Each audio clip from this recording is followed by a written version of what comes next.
If you have your Bibles, turn to Matthew chapter 14. Matthew chapter 14, we're in a series called Miracles.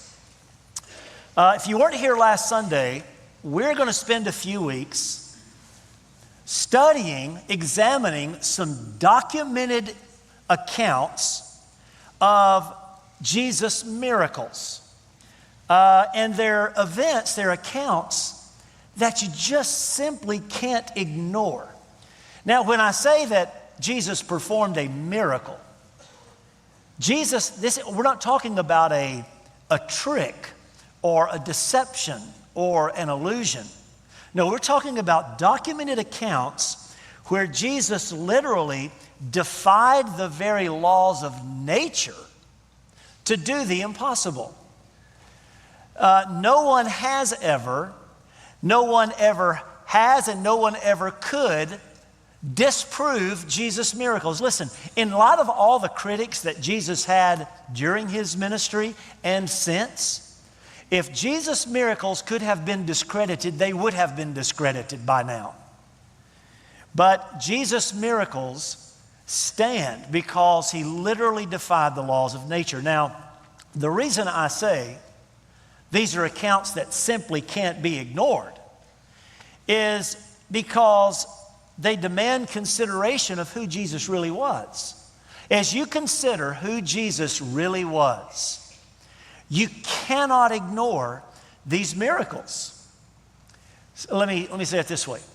If you're one of these who say, and there are many who say this, but if you say that Jesus was a good man, a great teacher, a religious revolutionary, and nothing more, then you have to do what no one in human history has been able to do.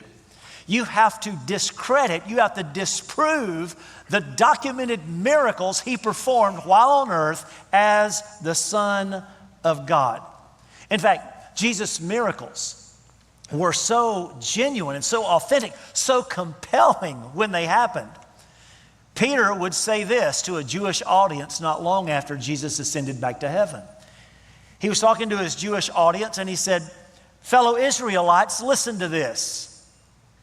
Jesus of Nazareth was a man accredited by God to you."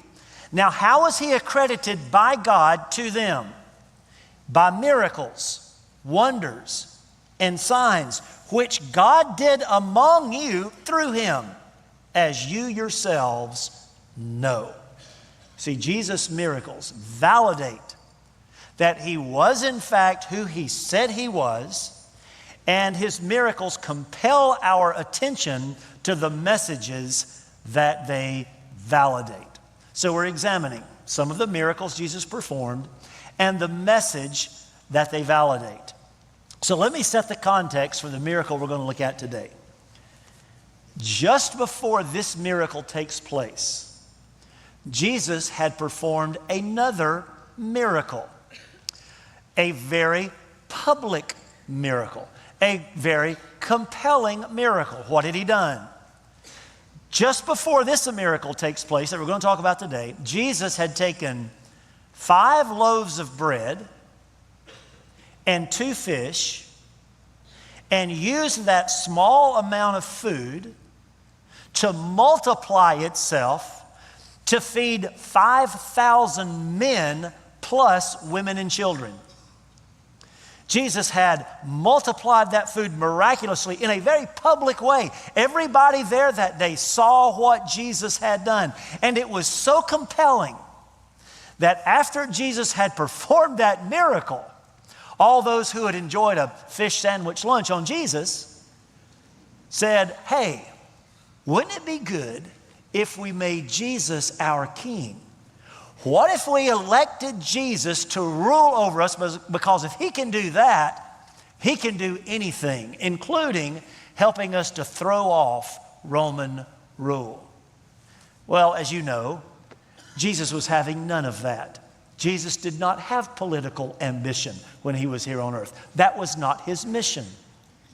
So in an attempt to thwart the efforts of the crowd to make him king, Jesus did 2 things.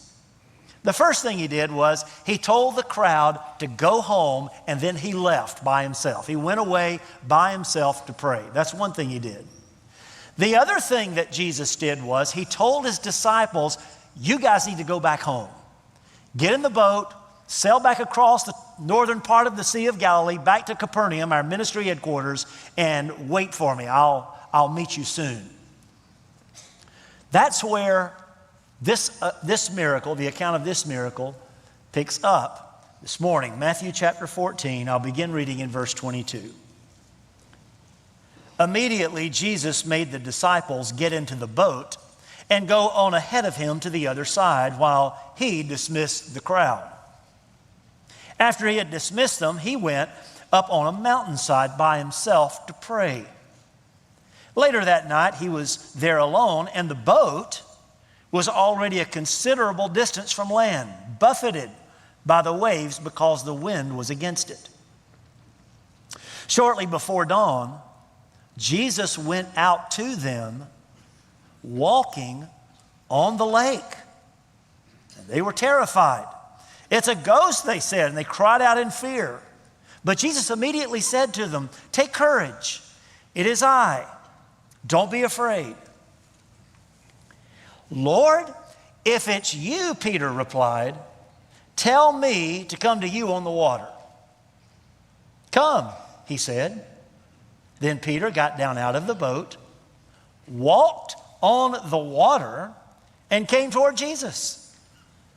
But when he saw the wind, he was afraid, and beginning to sink, cried out, Lord, save me.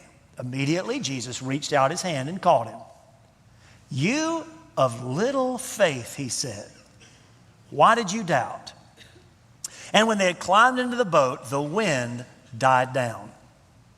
Then those who were in the boat worshiped him, saying, truly, you are the Son of God. An incredible account recorded for us here. Jesus tells his disciples to row over to the other side. Now, we know from John's account of this, he's telling them to go back to Capernaum, as I said.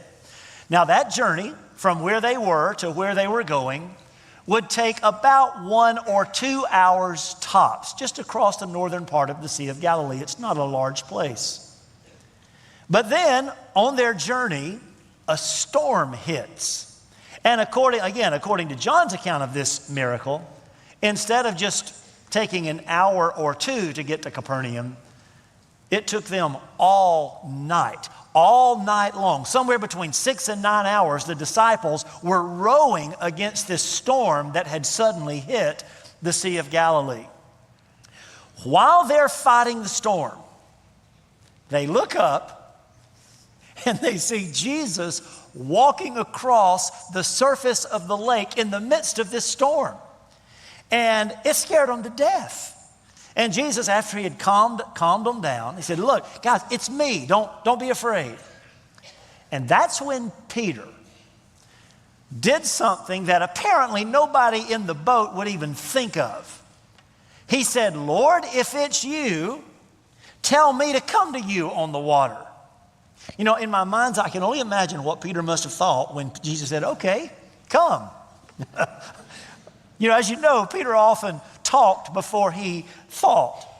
But when Jesus said, okay, come on, Peter literally climbed out of the boat. And according to Matthew's gospel, he started walking across the surface of the water, becoming only the second man in history to ever do so, the other being Jesus himself. But while he was walking on the water, he became frightened by the wind, and he began to sink. Jesus saved him, then rebuked him, and he said, you have such little faith. Why did you doubt me? What an incredible account of a miraculous event. I want to take a few minutes and draw some things from this account that should challenge and encourage us. For example, I want you to notice here in this account that the storm that the disciples were in, the storm was Jesus' will for his disciples. What I mean by that is The storm wasn't the result. The disciples didn't get into trouble. They didn't get into this storm because they had done something they should not have been doing. Now, see, sometimes, we all face storms in life. Storms are a part of life. However, some storms in our life are of our own doing, are of our own making. For example, sometimes we fail the test simply because we didn't study properly for the test. Sometimes we suffer physical ailments because we've been careless in how we care for our bodies. Sometimes we get into financial distress because we've been unwise making financial decisions. Sometimes we find ourselves in storms of life because we have done something unwise or we haven't done what we should have done. That is not the case for the disciples here. The disciples were not in trouble because they had done something they should not have done. In fact, the disciples were in trouble because they had done precisely what Jesus had told them to do. Jesus made the disciples get into the boat and go on ahead of him to the other side while he dismissed the crowd. If God has led you into a storm, listen what Peter would later encourage all of us to do. This is found in 1 Peter chapter 1, verse 6. He says, "In all this you greatly rejoice, though now for a little while you may have had to suffer grief and all kinds of trials. These have come so that the proven genuineness of your faith, of greater worth than gold, which perishes, even though refined by fire, may result in praise, glory, and honor when Jesus Christ is revealed." See, God uses storms in our lives for his purposes. Sometimes God leads us into those storms. So here's what that means. If you see somebody going through a tough time, be very careful about concluding, oh, they must have done something wrong. No, God may have them there because they've done everything right. Sometimes storms are in God's will for our lives. Here's something else we notice from this account. Peter trusted Jesus in the storm. Now let me clarify. Isn't it interesting when Peter and the disciples saw Jesus walking across the surface of the lake? Isn't it interesting what they didn't say? I mean, Peter could have said, "Lord, if that's you, would you calm this storm?" Now that would have made sense because Peter had seen Jesus do that before. He knew that was in Jesus' toolbox. Jesus could speak and bring calm in the midst of a storm. But Peter didn't say that. He didn't say, "Jesus, if that's you, would you change my circumstances?" No. Peter said, "Lord, if that's you, would you give me your power in the midst of this storm?" He trusted him while he was in trouble, not just to get him out of trouble. Okay, Christians, listen. As ambassadors for Christ, this is an important thing for us to understand. Because the veracity of your faith is best seen not in the good, easy times, but in the hard and scary times. Your testimony is far more compelling when those around you watch you trust God in the valley just the same way you do on the mountaintop. There's a great picture of this in the Old Testament that I quote often.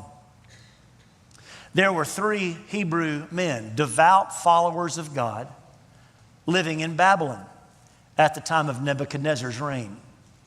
And you know the story. These 3 Hebrews were faced with a big challenge because Nebuchadnezzar ordered everyone in the kingdom to bow down and worship an image that he had set up.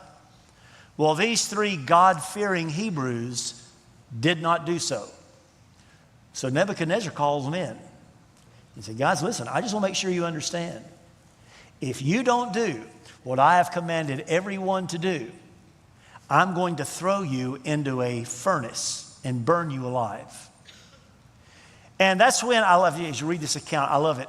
The three Hebrews said, okay, well, king, listen, you do whatever you got to do, but we're still not going to bow down and worship this image you've set up.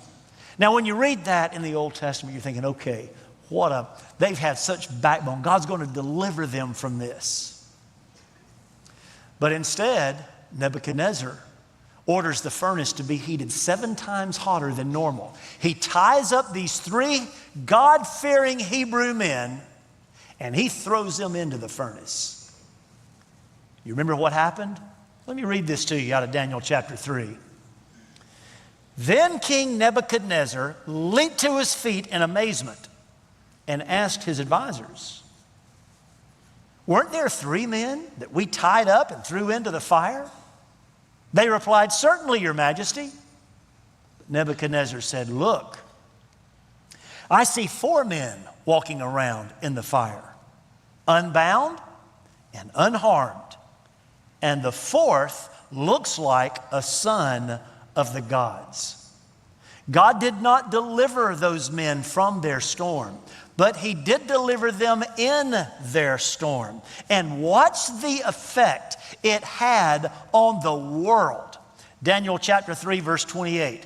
Then Nebuchadnezzar said, praise be to the God of Shadrach, Meshach, and Abednego, who has sent his angel and rescued his servants.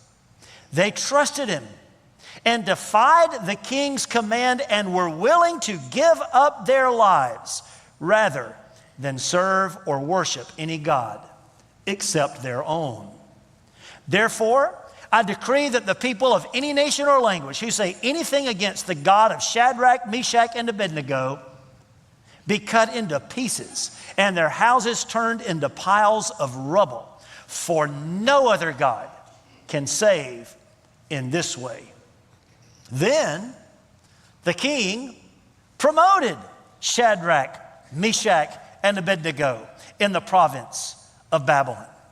See, your testimony is most compelling in the storm, not in the calm waters. Nebuchadnezzar watched these men and he thought to himself, you know what? If their faith in their God is worth dying for, then maybe it's worth living for. There is no more compelling testimony than trusting Jesus in the storm. Here's another thing that we see in this account of this miracle. Peter obeyed Jesus' command.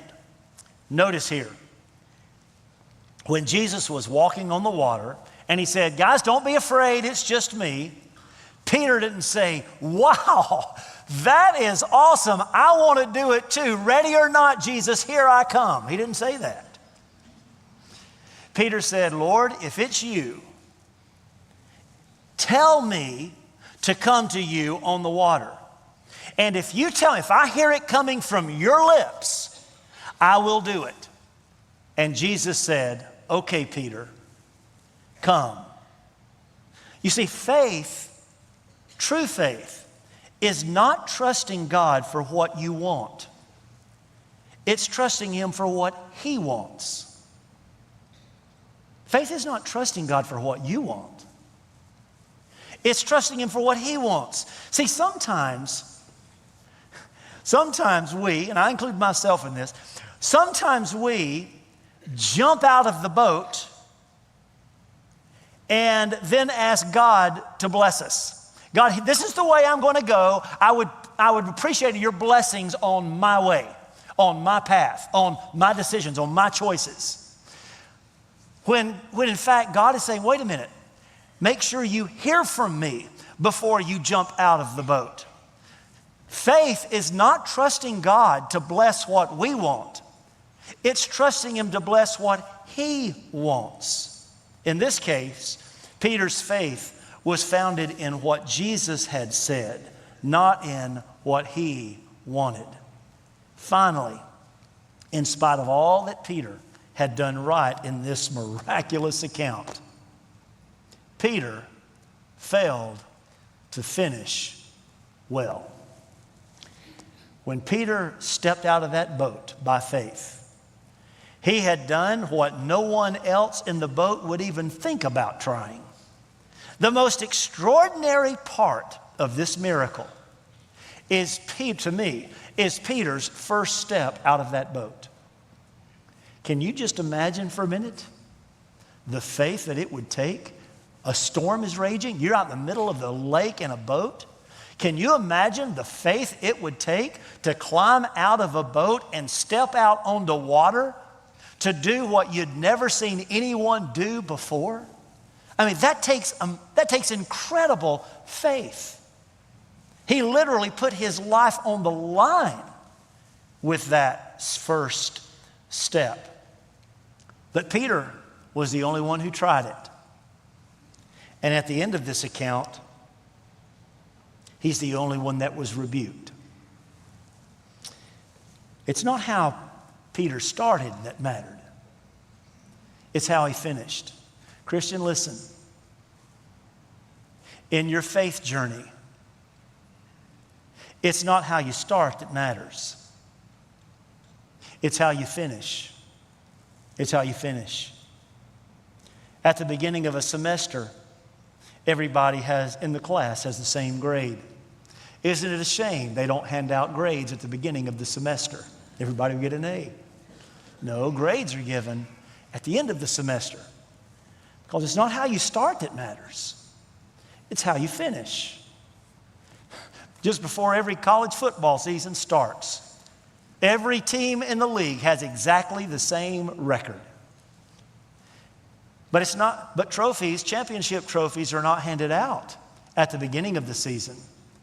They're handed out at the end of the season. Why? Because it's not how you start that matters. It's how you finish. Peter's first step, by any measure, was a huge success. What an incredible demonstration of faith in Jesus when he stepped out of that boat in the midst of a storm to walk on water. But somewhere between that faith-filled, miraculous first step and where he was going, Peter began to waver. Somewhere after he started, Peter lost his focus. He took his eye off the one who had helped him walk on water for those first steps. And when he began to notice the wind and other things, instead of keeping his focus on Jesus, Peter began to sink. Given what Jesus was doing for him, Peter was walking on the surface of the water. You can think to yourself, how on earth could Peter all of a sudden doubt the Jesus that was helping him to walk on water? Well, before we get too critical of Peter, we often do exactly the same thing. Christian, your first step with Jesus is the step that requires the most faith. When you place your trust in Jesus to rescue you from your sin and to secure heaven for you for all of eternity, that requires enormous faith, and there is a lot riding on that first step. The stakes could not be higher for that first step of faith when we trust Jesus to make us brand new in Him. But what's remarkable, what's hard to believe, is after we trust Jesus with the biggest thing in our lives, we sometimes have a hard time trusting Him with the much smaller things. Jesus, thank you for saving me from my sin. Only you could do that. But when it comes to my financial life here on earth, I've got this. I don't trust what you say about my finances. And instead of placing our faith in Jesus in the small things, we waver. We lose our focus. We take our eyes off the one who has secured salvation for us. Jesus, thank you for securing for me an eternal home in heaven. Thank you for doing that for me. You're the only one that could do so. But when it comes to my relationships, I don't really trust what you have to say about that. I'd rather place my faith in myself for those things. You see, we place our faith in Jesus for the big things. But somehow when it comes to the small, insignificant things, we can lose our focus. And we take our eyes off the one who has saved us from our sin, making us brand new in Him, giving us an eternal home in heaven. And we begin to lose focus, and we waver, and we begin to sink in this life. You see, life has a way of convincing us that the power that saved us cannot sustain us. To finish well, we have to trust that the power that saved us can and will sustain us. Jesus does not pay such a high price to save you, only to abandon you in the midst of the storm. Peter's first step demonstrated far more faith than his last step.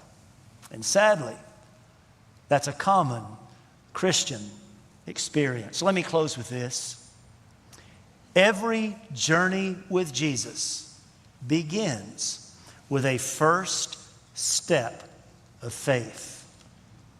Before you can move toward Jesus, you have to get out of your boat. You have to get beyond trusting in your source of security and your source of provision and protection. You have to get outside of yourself and by faith step out into the salvation that only God provides. Every journey with Jesus begins with that first step, when we have to stop trusting ourselves and put all of our trust in the only one who can fix us spiritually. There may be people in the room this morning or maybe watching online, and to this point, you have never taken that first step toward Jesus, putting your trust in His death and resurrection to save you from your sin. If you've never prayed a prayer of confession like that, I'd like to lead you in one. Would you bow your heads and close your eyes with me just for a minute? If you're watching online, would you bow with us as well? The prayer of confession that some of you may be praying for the very first time goes like this. Father in heaven, I know I've sinned, and my sin separates me from you. But I believe Jesus, your Son, died and rose again to take my sins away. So I confess before you, I'm placing all of my trust in what Jesus has done for me to take my sins away and to reconcile me back to you. In Jesus' name, amen. Everyone looking back up here, if you prayed that prayer of confession for the very first time just now, or if you'd like to understand more about what that prayer of confession is all about, I would like for you to stop by guest services on your way out here in just a moment, because we'd like to give you a gift of some free literature. We believe this literature will be a blessing to you to help you further understand what it means to place faith in Jesus and to begin your journey with Him. If you're watching online and you've never before prayed that prayer, but you did just now, I'd love the chance to send to your home the same literature we're giving away here this morning. Go to the website, imadeadecision.com, provide us your mailing address there, and we'll send the material to your home this coming week. Thanks for watching. If you like this video, let me encourage you to hit the like button or post a comment below. And if you haven't done so already, we hope you'll subscribe to our channel to be notified of new content. Thanks again for spending time with us.